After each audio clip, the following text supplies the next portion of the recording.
먼 미국 땅에서 자식들을 잘 키워내고 열심히 사신 여러분들 정말 장하십니다. 안녕하세요. 전원주입니다. 전쟁도 가난도 겪은 우리 세대는 참 눈물겨운 세월을 살았죠. 아메리칸 드림을 이루기까지 여러분들의 세월이야 어떠셨겠습니까? 건강 관련 프로그램에 출연하면서 요즘 제가 깨달은 건요, 양 한 방을 잘 결합하는 게 최고의 건강 관리라는 겁니다. 클레버 케어, 메디케어 어드밴티지 플랜 아세요? 양방과 한방의 좋은 혜택들을 쏙쏙 뽑아서 제공해주는 똘똘한 플랜이더군요. 우리 한인의 건강 문화도 이해하고 실력 있는 한국 의사와 전문의를 척척 연결해 준다니 얼마나 똘똘합니까? 이제 우리도 똘똘한 클레버 케어 플랜으로 150까지만 사십시다.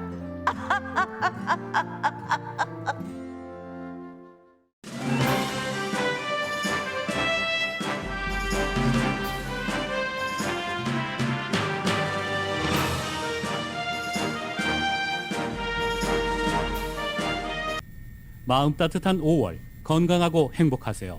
라디오 서울이 함께합니다. 강혜신의 오늘의 미국.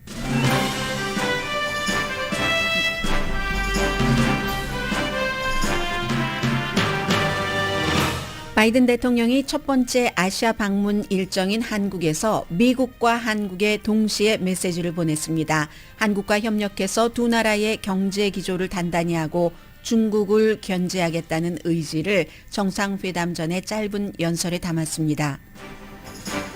날이 밝으면 있을 바이든 문재인 대통령 정상회담의 이슈는 북한 핵 문제를 포함한 외교입니다. 바이든 대통령 경호팀 요원이 호텔 앞에서 음주 폭행 혐의로 체포되자 미국에서도 보도합니다. 바이든 대통령 지지율이 또 임기 중 최저인데 민주당의 바이든 대통령에 대한 지지율도 내려간다는 게 눈에 띕니다. 오클라호마 주 의회가 수정 이후 거의 모든 낙태를 금지하는 법안을 통과시켰습니다. 미국에서 가장 강한 낙태 금지 법안입니다. 미국 경제 성장이 1976년 이후 처음 중국을 앞지를 것으로 보입니다. 중국이 이에 따라 예기치 않게 이자율을 내리자 저조했던 미국 주식시장 오늘은 살아납니다. 미국 상원은 바이든 대통령이 요청한 것보다 훨씬 많은 액수의 우크라이나 지원안을 압도적인 표 차이로 통과시켰습니다. 일론 머스크가 자신의 전용기 승무원에게 에로틱한 마사지를 해주면 말을 주겠다고 말했다가 성희롱 페이먼트로 25만 달러를 지급했다고 인사이더가 보도했습니다. 미래의 사무실은 스타벅스와 같아질 것이라고 악시오스가 전했습니다. 여러분 안녕하십니까? 오늘의 미국 강혜신입니다. 오늘 미국 뉴스는 전부 바이든 대통령의 한국 방문입니다. 현재 CNN의 백악관 출입 기자가 얘기를 하고 있습니다. 물론 서울에서 아주 밤이 늦은 시간이죠. 지금 서울은. Potentially a nuclear test while President Biden is in the region. That would of course be a provocative and headline-grabbing move while President Biden is here. U.S. officials prepared for that possibility. 네, 지금 북한이 바이든 대통령이 한국을 방문하고 있는 동안에 핵실험을 했다던가 탄도 미사일을 발사했다던가 하는 것은 아니지만 지난 며칠 계속 전해드린 대로 이 모든 것들에 전부 대비하면서 한국을 방문한다 하는 백악관 CNN 방송의 출입 기자가 현지에서 리포트를 하고 있습니다. 우크라이나 그리고 공급망 문제도 당연히 이슈였고요. 공급망은 이미 어제 이제 밤이 지났기 때문에 새벽이기 때문에 얘기가 됐습니다. 삼성 평택에 있는 전자칩 공장에서 얘기를 했습니다. 네,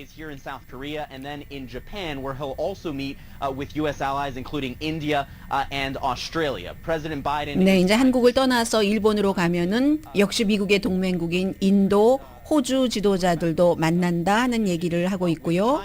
And all of this critical as President Biden is in the region. Now, meanwhile, even as President Biden focused on the diplomatic aspect, we know that 2 U.S. Secret Service employees, they are being sent home after. 네, 2명이군요. 미국의 경호팀의 2명이 한국에서 결국은 그 한국 사람들을 폭행한 혐의로 미국으로 보내졌다는 것까지 한국에서 물론 한국 매체가 먼저 보도를 했지만 그 맨 마지막이니까 먼저 말씀을 드리겠습니다. 하얏트 호텔에서 지금 뭐 그 취침 시간이네요. 바이든 대통령 그 앞에서 미군 그 경호팀이 국토안보부 소속인데 저는 이 스튜디오에 들어오기 전까지는 한 명인 줄 알았습니다. 그랬더니 두 명이 택시 문제로 음주를 하고 나서 뭐 폭행을 한 혐의로 다른 사람이 신고를 해서 경찰이 그들을 체포했는데 결국은 미국으로 돌려보내졌다는 항상 미국의 그 대통령들이 다른 나라를 방문할 때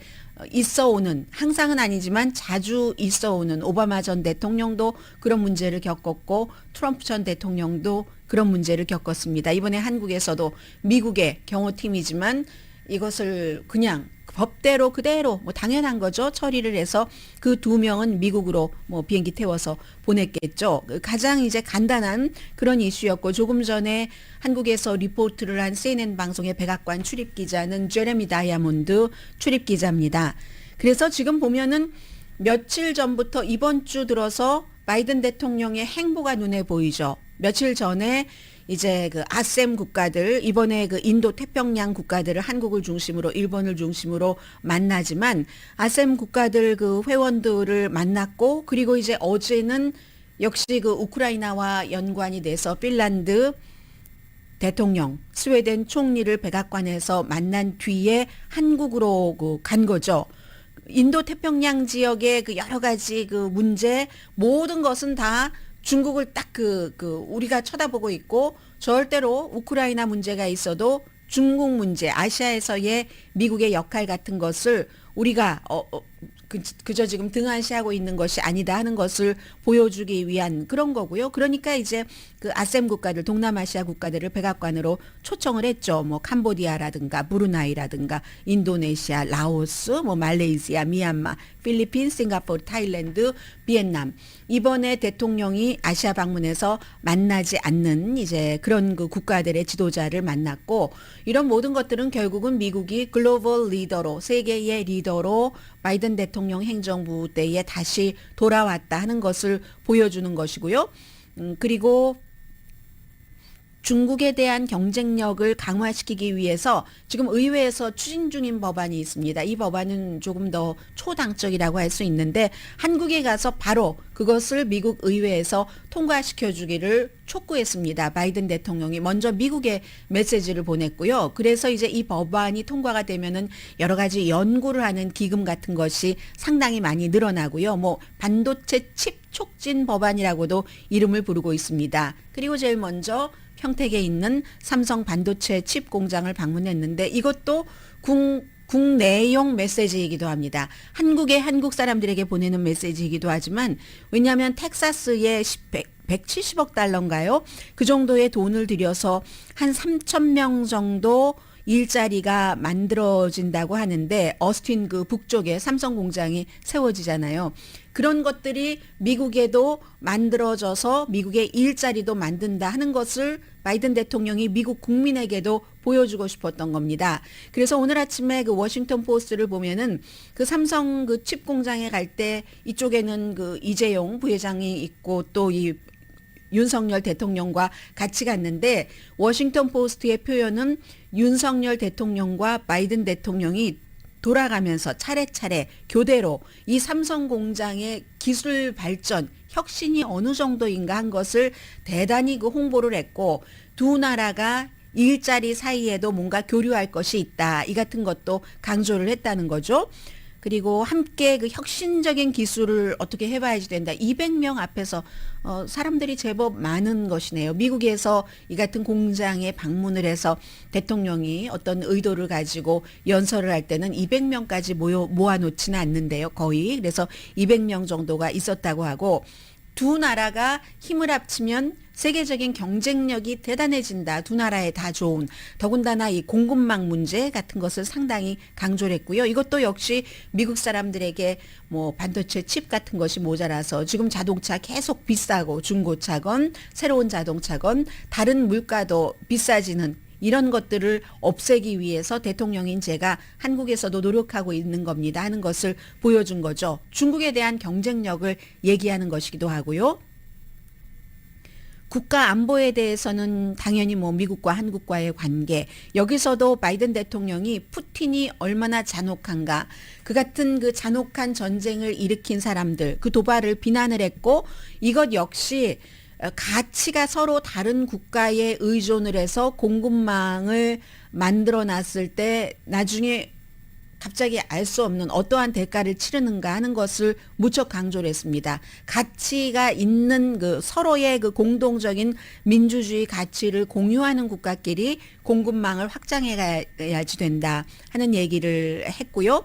윤석열 대통령에 대해서도 미국 언론이 이제 똑같이 보도를 합니다. 한국과 미국은 반도체 기술을 함께 개발한 이 역사가 있는 나라다.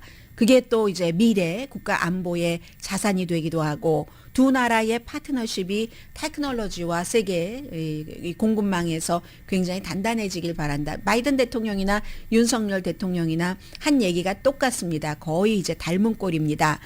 전략적인 그 확장, 동맹국과 미국이라는 나라와 전략적인 안보에 있어서의 동맹, 이것을 훨씬 뛰어넘어서 이제 더 다른 경제적인 것을 하기를 원하는 게 미국이기도 하고, 그래서 지금 이번에 인도태평양 경제협력체에 한국이 참여한다는 것을 이제 윤석열 대통령이 발표를 한다는 거잖아요. 이게 미국이 제안을 한 거죠.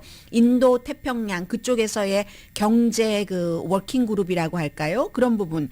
이 부분은 예전에 그 트럼프 전 대통령이 그 환태평양 국가들과의 경제 이런 협력 같은 것에서 탈퇴를 해버렸잖아요. 뭐 TPP에서. 그 이후에 바이든 대통령이 들어와서 이 지역의 경제 다시 해야지 된다 해서 새로 그 도입을 한 것이고, 한국도 이번에 참여한다 하는 것을 발표를 한 건데, 미국의 거의 모든 매체가 똑같이 얘기를 합니다. 그런데 한국이 중국과의 그 무역 그 거래가 굉장히 많기 때문에, 그럼에도 불구하고 윤석열 한국 대통령은 중국에 대해서 인권 문제까지도 그 이슈화할 이런 신호를 보인다라고 얘기를 했고요. 역시 윤석열 대통령 한국 측에서 보도를 하는 그런 그 USA 투데이와 다른 많은 매체의 보도입니다. 한미 동맹을 얘기를 하면서 그 세계 무대에서의 한국의 역할, 그리고 북한 이슈에 있어서의 재설정, 이건 아무래도 진보 행정부 문재인 그 대통령 때와는 조금 달라진다는, 강경해진다는 그런 의미가 되고요. 중국의 영향력에 아무튼 이 한국도 다변화 같은 것을 하겠다 하는 형태로 미국과 그런 그 협조도 더 열심히 하면서 글로벌 공급망에서 중국을 완전히 배제하는 것은 아니다 하는 점까지도 강조를 한다는 거예요. 동시에 의존도는 줄이되 계속 무역은 해나가고 미국과의 관계도 강화하겠다 하는 이런 내용이요. 그래서 이제 만약에 좀 전에 제레미 다이아몬드 CNN의 그 백악관 출입 기자도 얘기를 했지만, 북한이 바이든 대통령의 방한 기간 동안에 이제 날이 새면은 회담을 하고 북한 문제에 관해서도 우크라이나 이런 이슈도 들어가겠죠. 그리고 나서 이제 만찬까지도 하고 하는데, 그 사이에 북한이 어떠한 일인가를 저지르면은 당연히 이제 도발이라고 보는 것이고, 미국 대통령이 한국에 가 있을 때 북한이 이 같은 그 도발을 한 적은 뭐 없으니까는요, 그 언유주얼할 것이다. 그렇지만 만약에 그런 일이 일어난다면 우리는 그 한국과 뜻을 같이 하고 한국을 위해서, 주변 국가를 위해서 할 수 있는 모든 일을 다 대비했다는 것을 다시 한번 그 강조를 하고요. 미국에서도 역시 바이든 대통령의 방문이 윤석열 대통령에게 얼마나 중요한가 하는 것, 뭐 여러분들 다 알고 계시는 그런 경험도 없는 정치인인데, 정치인으로서 정치를 해본 적도 없이 대통령에 당선이 됐는데, 당선되고 나서 불과 뭐 열하루 만인가요? 그 정도의 미국 대통령과 정상회담을 하게 되는, 한국 대통령이 오랜 그 정치 경험을 쌓고 대통령이 돼도 이렇게 미국 대통령을 금방 만날 수는 없잖아요. 이것은 당연히 이번에 이게 예정됐던 게 아니라 그 다음 일정인 일본에서의 일정에 이제 조금 앞당겨서 날짜를 두고 한국을 방문했기 때문인데 그게 이제 타이밍이 묘하게 맞아서 그런 것인데 그조차 이제 윤석열 그 대통령에게는 잘 활용을 하면은 굉장히 그 행운적인 이슈다 하는 것을 강조를 합니다. 그러면서 USA 투데이는 문재인 전 대통령이 지난번에 그 바이든 대통령을 만났을 때 워싱턴을 방문해서요.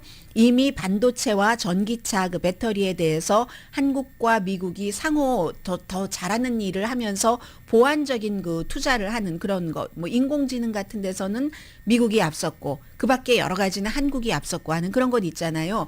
그것을 문재인 대통령이 이미 그 초석을 깔아놓았다 하는 게 USA 투데이의 보도입니다. 그런데 전임자인 문재인 대통령은 중국을 자극하지 않게 하기 위해서 중국이요 보다 이제 윤석열 대통령보다 신중하게 접근했다 하는 것도 빼놓지 않았고요. 아무튼 오늘 USA 투데이도 어제 제가 더 힐에 실린 기고문을 전해드린 것을 그대로 인용을 하고 있네요. 사람과 말을. 브루킹스 연구소의 뭐 전문가인 그 앤드류 여 이 아시안 전문가 박사에 따르면 한국은 인도 태평양 지역에서 잃어버린 고리다. 이게 한국이 딱 그 참여를 해줘야 되는데 당장 쿼드에는 참여하지 않지만 미국이 주도하는 그 인도 태평양 경제협력체에는 참여를 하겠다고 발표를 하는 거잖아요. 그래서 이제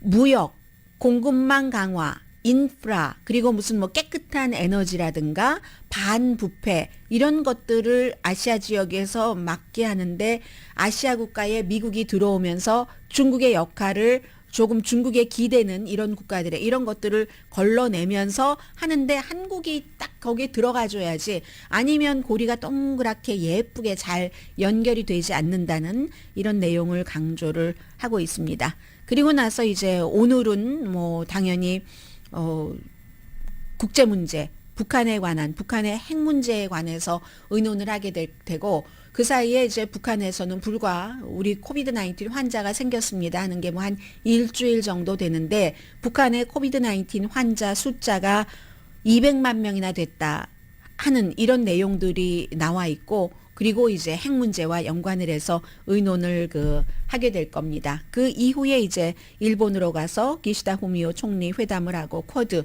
인도태평양 그 전략 동맹 회의죠. 미국, 일본, 호주, 인도 이렇게 회의를 하게 되는데 그쪽으로 넘어가면은 인도가 굉장히 눈여겨볼 만한 국가죠. 일본이야 많은 부분 아시아에 있어서 누가 뭐라고 하더라도 아시아에 있어서 넘버원 미국의 동맹국은 한국이 아니라 일본입니다. 그리고 일본이 북한 문제라든가 여러 가지에 대해서 미국이 원하는 쪽으로 많이 미국과 의견이 일치되기도 하고 그리고 일본이 본인들이 원하는 쪽으로 미국에서 상당한 로비를 하기도 합니다. 최근에 호주도 마찬가지죠. 중국과 멀어지고 중국에서 보복을 당하고 그럼에도 불구하고 미국 쪽에 더 밀착이 돼 있고 그에 비해서 인도는 민주주의 국가 가운데서는 그 인구가 가장 많은데 중국은 민주주의 국가가 아니니까요. 그런데 미국이 지금 저쪽 러시아 쪽과 싸우고 있는 우크라이나에 대해서 러시아를 뭐 공개적으로 확 비난을 한다던가 러시아를 제재한다던가 러시아와 고리를 끊는 것을 하지 않기 때문에 인도 총리에게 가서는 제일 강조해서 할 말이 아마 우크라이나 사태일 것 같습니다.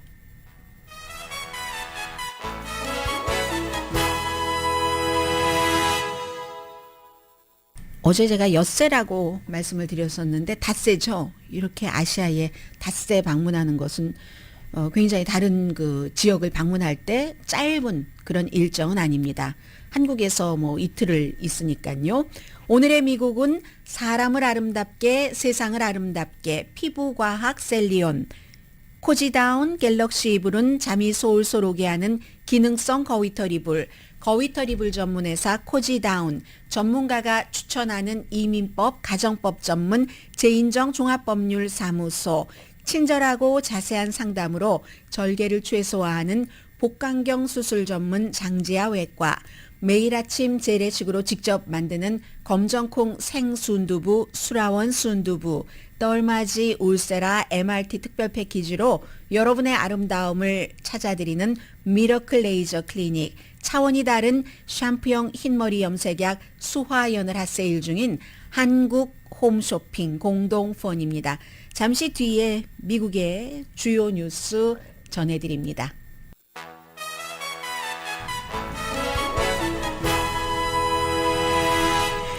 라디오 서울입니다.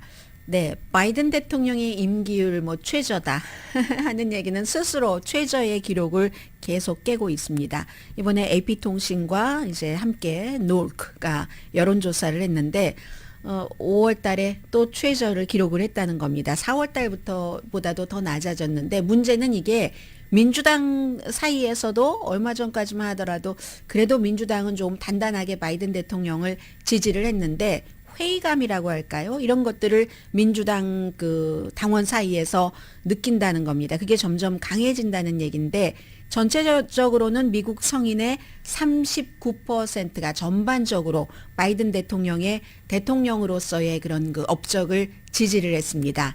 한 달 전보다 당연히 그 지지율이 내려갔고요. 성인 10명 가운데 2명만이 미국이 올바른 방향으로 나가고 있습니다. 아니면 경제 괜찮은데요?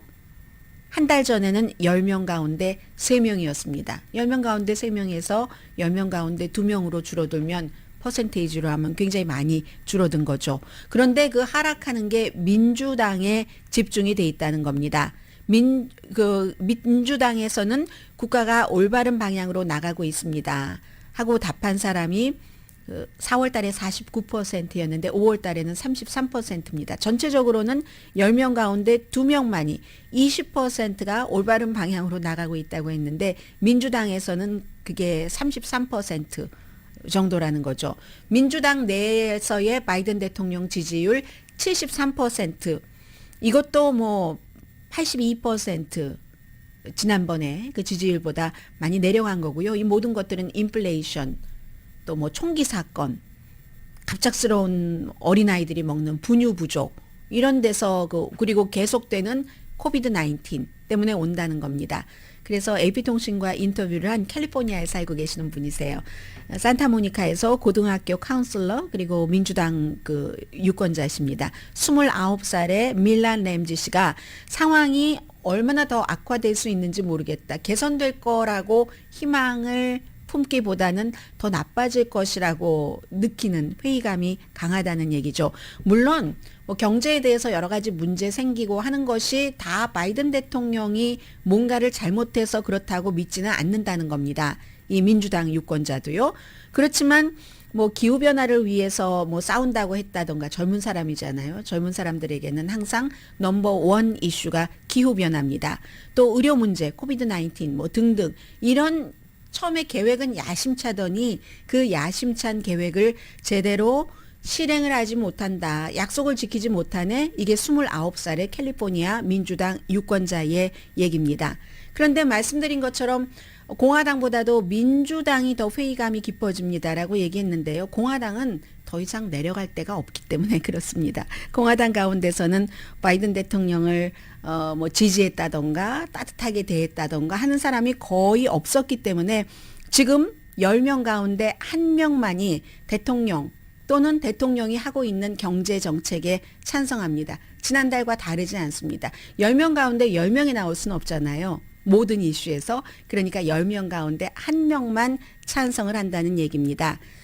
전반적으로 미국 사람들의 3분의 2가 바이든 대통령이 경제를 운영하는 것을 반대를 한다고 이번 여론조사에서 나왔습니다. 사람마다 다 생각이 다를 수 있지만 많은 그 분들은 특히 이제 한국 분들 가운데서도 돈을 너무 풀었다. 코비드 19 그 시대에 그렇게 얘기를 하는 사람들이 굉장히 많다고 느껴지고요. 또 숫자가 너무 많으니까 꼭 불러드려야지 될 숫자만 말씀을 드리자면은 일리노이주의 인터넷 업계에서 종사를 하고 계시는 마누엘 모랄레스라는 분. 이분은 우크라이나 사태 그리고 코비드 19 이런 것들이 글쎄요, 이런 것들은 바이든 대통령이 뭐 어떻게 잘못해서라기보다는 그러한 것들 때문에 여러 가지 뭐 인플레이션이라든가 공급망 문제라든가 이런 것들이 그런 이유 때문에 커졌다고 이분도 역시 생각은 한다는 겁니다. 그런데 앞에 말씀드린 캘리포니아주의 유권자와는 달리 이민 정책 너무 싫다. 아니 이민자들이 계속 그 남쪽에서 국경을 넘어오고 있는 이 장면에 나는 정말 그 화난다 이런 얘기를 하셨습니다. 그리고 이제 공화당 쪽에 치우친 무소속의 그런 그 유권자도 바이든 대통령에게 실망한다는 얘기들을 많이 하고 있고요. 물가 상승 때문에 그렇다는 것. 물론 이 물가 상승조차도 앞서 얘기를 드린 그런 뭐 인터넷 분야에서 일을 하시는 분이라던가 캘리포니아주의 유권자처럼 바이든 대통령이 다 잘못해서 그런가 그건 아니지만 항상 그 이 당시에 일어나고 있는 그 일에 대해서는 선장이잖아요. 미국이라는 큰 그 배에. 그래서 선장이 책임이 있다. 이렇게 생각을 하는 거고요. 그러므로 어떤 그 대통령의 경우는 전임자가 해놓는 것 때문에 이득을 그 당시에 보는 게 있고 그리고 또 내가 조금 잘못할 수도 있는 건데 또 전임자에 의해서 또 이득을 볼 수도 있고 내가 또 누리지 못한 것을 후임자가 이득을 볼 수도 있고 그런 경우가 있는 거죠. 그래서 대통령 같은 경우도 정치인들도 조금 운이 따른다는 거잖아요. 지금 바이든 대통령이 뭐 삼성 그 반도체 칩 공장에 가고 여러 가지 얘기를 하고 뭐 미국과 한국이 협조가 잘 된다라고 했지만 그 저변에는 역시 그 문재인 대통령 때부터 해왔었던 그 연결고리가 이어지는 것이기 때문에 이런 바이든 대통령이 국내에서 야단 맞고 있는 모든 문제도 사실은 다 바이든 대통령이 만들어 놓은 문제는 아니라는 걸 알면서도 그 같은 시대에 살다 보니까 누구를 그러면은 비난을 하겠습니까? 대통령이 이거 해결해 줘야지 되는 거 아니야? 대통령의 해결력에는 굉장히 특히 인플레이션 같은 경우는 한계력이 있음에도 불구하고 국민들은 그렇게 생각할 수밖에 없다는 거죠. 오클라호마 주 의회가 수정 이후에 거의 모든 그 낙태를 금지한다. 당연히 이제 뭐 공화당 주지사는 어떤 종류의 낙태 금지법에도 나는 다 서명을 할 것이다 했으니까 서명을 하겠죠. 케빈 그 스티드 그 주지사인데요. 미국에서 가장 엄격한 낙태법이다. 왜냐하면 수정이라는 것이 제가 기간을 잘 몰라서 적어왔습니다. 난자의 생명은 배란 후 18시간에서 24시간 정도. 정자는 그보다 생명력이 길어서 이제 사정이 된 뒤에 48시간에서 72시간 정도 살아있고 생존하고 그러면 정자가 살아있는 동안 난자가 들어올 때 수정이 되는 거잖아요. 이게 얼마나 짧은 기간이에요? 어찌 보면은 텍사스주의 뭐 임신 6주일 이후 이렇게 말하는 것보다 훨씬 그래서 가장 가혹한 낙태 금지법이라고 하는 거죠. 그리고 이렇게 된 때도 사람들이 내가 임신을 했는가 하고 그 짧은 기간에도 테스트를 해볼 수 있나요? 아무튼 그런데도 그 전체적인 그 의회의 정서에 따라서 하원을 73 찬성 반대 16으로 통과를 시켰습니다. 강간과 근친상간에는 예외를 뒀습니다. 예외는 뒀지만 오히려 텍사스는 예외 안 두고 예외는 뒀지만 너무나 이 기간이 짧으니까 거의 말하자면 거의 모든 낙태를 금지한다는 것이기 때문에 그리고 역시 뭐 낙태를 그 도와준다던가 하는 그런 사람들을 다 고소할 수 있도록 그 허용을 했고요. 그러니까 한쪽에서 뭐라고 얘기를 하냐면 여성들은 여전히 필요하다면 낙태를 할 것이다. 다만 이쪽 내가 살고 있는 지역에서 못하면 그런 그 낙태 의료 도움을 받기 위해서 자신의 주를 떠나는 수밖에 없다. 하기는 한다. 꼭 필요하다면 할 수 있다면 그것 꼭 필요해서 해야지 된다고 생각할 때 하지 못하는 사람의 경우는 뭐 개인의 인생에 여러 가지 영향을 미치게 되겠죠. 그래서 이 법을 통과시킨 공화당의 의원들이 공통적으로 뭐라고 얘기하냐면 죄 없고 태어나지 않은 그 생명을 보호하는 것. 이것보다 이 세상에 더 중요하고 더 숭고한 것은 없습니다. 이렇게 얘기를 합니다. 그러면 민주당 의원들은 뭐라고 얘기를 하냐면 우리 공화당 동료 의원들이 조금 더 넓게 생각해 줬으면 좋겠다. 태어나지 않은 수정이 되면은 이미 그 낙태가 금지라는 그 정도까지 가혹하게 하는 것보다는 이미 태어난 아이들 아니면 가족 계획에 관한 여러 가지 의료제도 시스템 같은 것 있잖아요. 그런 곳에 더 많은 돈을 지원한다던가 태어나서 한창 그 살아왔는데 본인이 본인의 경제력을 완전히 그 책임질 수는 없는 상황에서 빈곤율에 허덕이는 젊은이라든가 그런데 더 집중하는 게 더 인간적이지 않은가? 이렇게 민주당은 그런 생각을 하고 공화당에서는 또 상당 부분 뭐 복음주의, 기독교 뭐 원리, 교류의 이런 것을 내면서 앞서 그 낙태를 반대하는 이런 내용을 얘기를 하고 있습니다. 잠시 뒤에는 중국의 경제 성장에 대해서 조금 말씀을 드리겠는데요. 그런 것들이 지금 다우지수 지금은 내려가고 있네요. 제가 방송실에 들어오기 전에는 뭐 주식시장 조금 괜찮았거든요. 선물 거래도 괜찮고 아무튼 잠시 뒤에 전해드릴 내용에서는 미국과 중국의 기본적으로 이 국민 1인당 국내 총생산이 중국이 굉장히 경제적으로 크다고 하는데 막상 이 그래프를 보면은 이 정도 차이가 나네 하고 생각할 수 있거든요. 잠시 뒤에 그런 부분을 포함한 미래의 사무실도 전해드리고 또 스페이스 X에는 일론 머스크를 전신 마사지를 해주는 승무원이 그게 계약서에 의무적으로 있다고 하는데요. 잠시 뒤에 전해드립니다.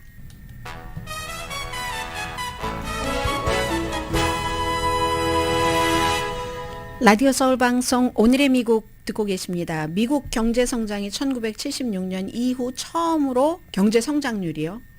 중국보다 앞서갈 것이다 하는 전망이 나왔거든요. 이거는 뭐 베이징이나 워싱턴에 전부 뭐 정치적으로 경제적으로 어떤 그 영향력을 미칠 만한 역전이죠. 76년도면 86, 96, 2000, 40 몇 년 만에 처음이네요. 46년 만에 처음인가요? 블룸버그 이코노믹스가 보고서에서 얘기를 한 겁니다. 중국 경제 성장률이 올해 2%에 그칠 것이다. 지금 뭐 다시 또 뭐 락다운 하고 있고 이러한 것이 가장 큰 이유겠죠. 미국은 그에 비해서 2.8% 국내 총생산 GDP가 증가할 것으로 예상이 되고 물론 뭐 아직 그 5월 말인가요? 중순인가요? 이제 오늘부터 말이 시작이 되네요. 5월 20일입니다. 그러니까 변화할 가능성은 있지만 그 정도 된다는 건데 코비드 그 지로 정책이 코비드 전혀 없어야지 돼 하고 락다운하고 하는 정책이 이만큼 경제 활동을 조금 둔화시킨다고 할까요? 그런 거죠. 미국도 물론 인플레이션 때문에 고군분투하고 있습니다. 그러나 여전히 그 소비도 강하고 또 그 일자리 같은 것도 미국은 좋은 편이기 때문에 중국은 뭐 그 개혁 개방 캠페인 그게 이제 1970년대부터 시작을 해서 그때부터 굉장히 그 매해 큰 그 경제 성장률을 기록을 했죠. 그런데도 아직도 1인당 GDP, 1인당 국내 총생산은 미국과 격차가 굉장히 많습니다. 잠시 뒤에 말씀드리고요.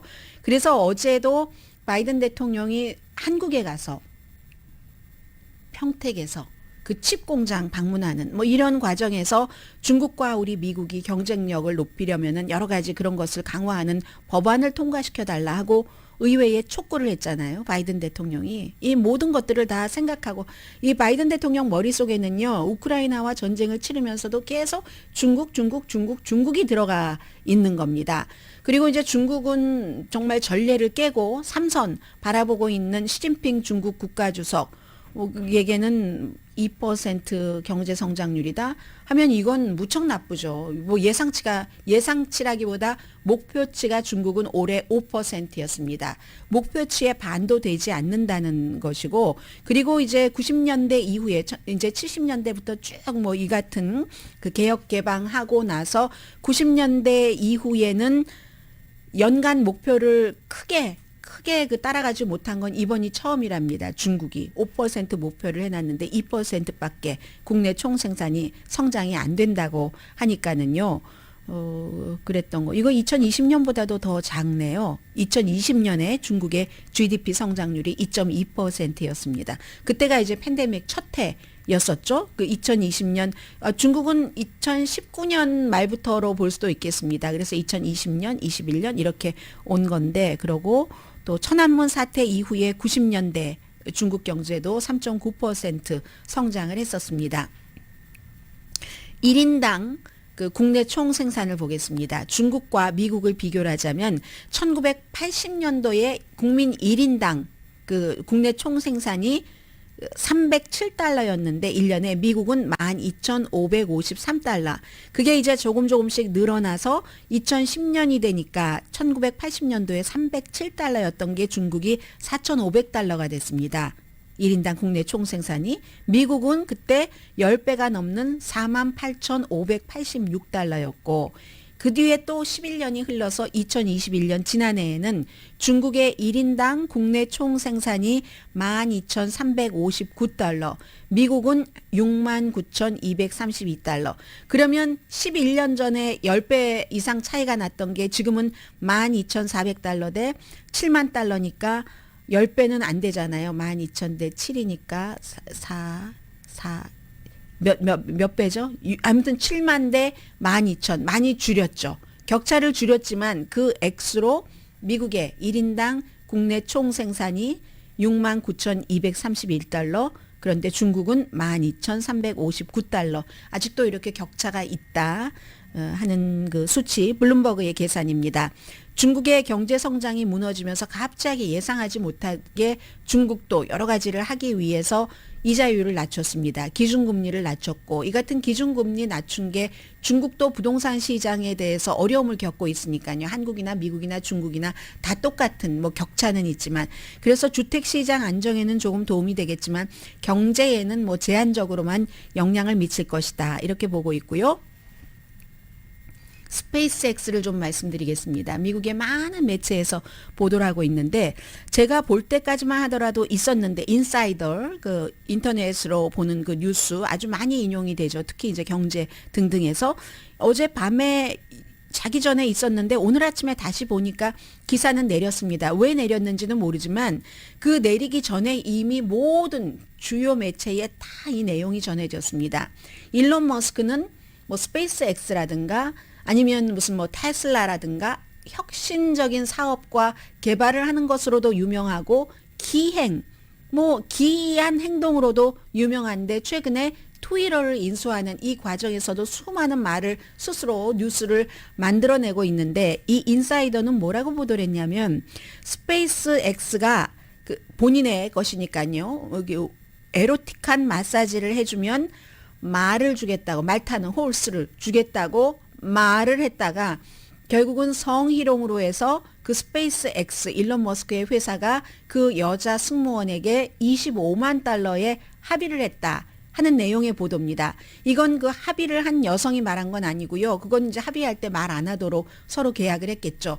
그 여성의 친구가 인사이더라든가 다른 매체와 얘기를 했는데, 뭐라고 얘기를 했냐면, 가만히 내가 내 친구의 스토리를 들어보니까 일론 머스크 같은 사람이 자신이 저지른 이 끔찍한 일에 대해서 아무런 책임도 지지 않고 또 저지를 수 있는 게 난 참을 수가 없다 하고 얘기를 했고, 내용은 이렇습니다.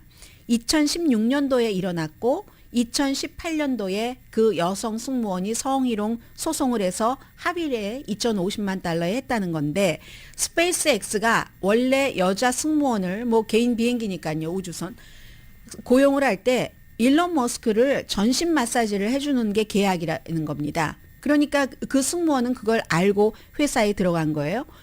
이 CEO에 대한 전신 마사지가 정규 업무인 겁니다. 여자 승무원에게. 그런데 딱 그 이제 캐빈에 들어갔는데, 여자 승무원이 들어갔는데 일론 머스크가 옷 하나도 안 입고 뭐 아랫부분만 조금 뭐 가릴 것으로 가리고 해서 업무이니까 전신 마사지를 했더니 그 다음에 이제 성행위에 대해서 얘기를 한 거죠. 그럼 내가 말 사줄게. 왜냐하면 이 승무원이 말을 탄답니다. 근데 거부하고 마치 아무 일도 없었던 듯이 계속 전신 마사지를 했고, 그런데 그 이후에 본인의 스케줄이 조정이 되고 근무 시간이 짧아지고 당연히 수입이 작아진다는 얘기죠. 그런 형태로 이 사주의 말을 듣지 않아서 불이익을 당했다는 겁니다. 결국은 고소를 해서 25만 달러의 그 합의를 받다 하는데 일론 머스크는 여기에 대해서 거짓말이다. 그런 일 없고, 그리고 이거는 정치적인 그런 그 공격이네. 뭐 이렇게 얘기를 하면서 말하자면 트위터에 대해서 내가 인수하지 못하도록 압력을 넣기 위한 이거 정치 공격이야 라고 얘기를, 정치성, 뭐 그게 꼭 정치계에서 나왔다는 것보다도요, 그렇게 얘기를 하는데, 왜냐하면 트위터를 인수하려면 돈이 필요한데 저 사람 또 저런 일을 또 했어. 불안해서 어디 뭐 할 수 있겠어 하고 돈을 꿔주지 않는다던가, 아니면 트위터 직원들도 내가 일을 하는 회사의 CEO가 저런 사람이면 내가 일할 수 있겠어? 하고 뭐 불안감을 느낀다던가 하는 여러 가지 분위기를 조성을 해서 본인이 트위터를 인수하지 못하도록 만들려는 의도의 기사다라고 일론 머스크는 얘기하고 있습니다.